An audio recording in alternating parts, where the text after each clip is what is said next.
My name's Ross. Sectarianism is a negative divide between two cultures or religious groups. That's my best understanding of the word. I think Scotland does have a problem with sectarianism, but I think it's becoming less and less of a problem every day as younger people with more positive attitudes get older and can find a healthy way of expressing those positive attitudes into the wider society. I think a lot of the issues in sectarianism come from learned behaviour, from their parents and grandparents, and from the culture that they live in. I work for a charity called the Mackin Trust. We're based in Larkhall, and Larkhall is a very Protestant area. There's a lot of Protestant marches that happen. But in my time that I've been working there, I don't see very much negative or hatred towards Catholic religion. Maybe it's because of the work I'm involved in that I'm seeing a lot of people who are wanting to do the opposite and who are wanting to embrace and look positively on things. But like I say, the problem is getting better every day thanks to these young people's good behaviour.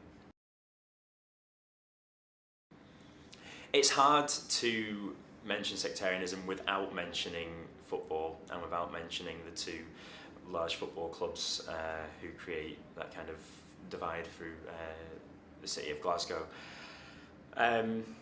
But it's again the learned behaviour, I think, and I think it is getting better. It's seeing a difference between religion and football.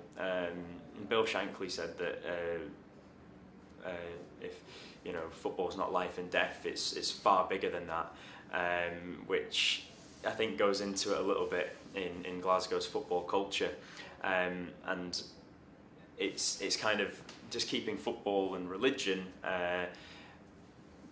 separate, but now football is the religion. People, instead of going to church or mass on a Sunday morning, they'll go to the stadiums on the weekend, and that is where they praise their gods. I think Scotland without sectarianism would look a lot like it does right now, but with a little bit more positivity, and I think that'll see. Well, once you have a positivity in one area of your life, it seeps into a lot of other areas, and with that positive attitude and behaviour, the whole country can move forward and embrace all cultures and all positive ways of thinking to achieve more as a nation. How do you get there?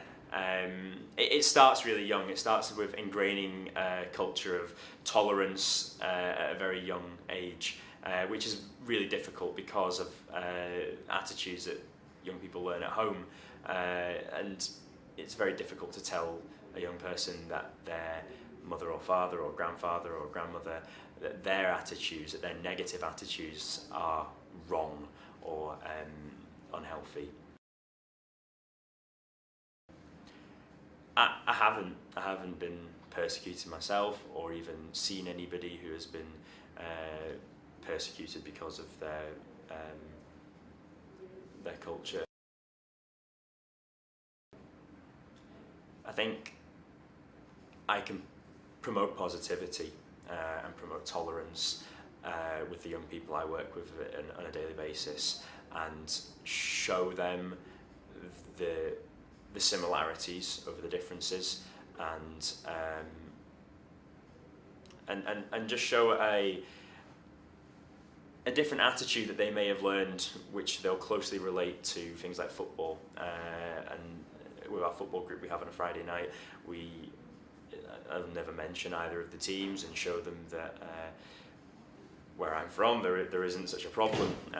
Preston really only have one poor football team, so everybody's just as unhappy as everybody else in the city.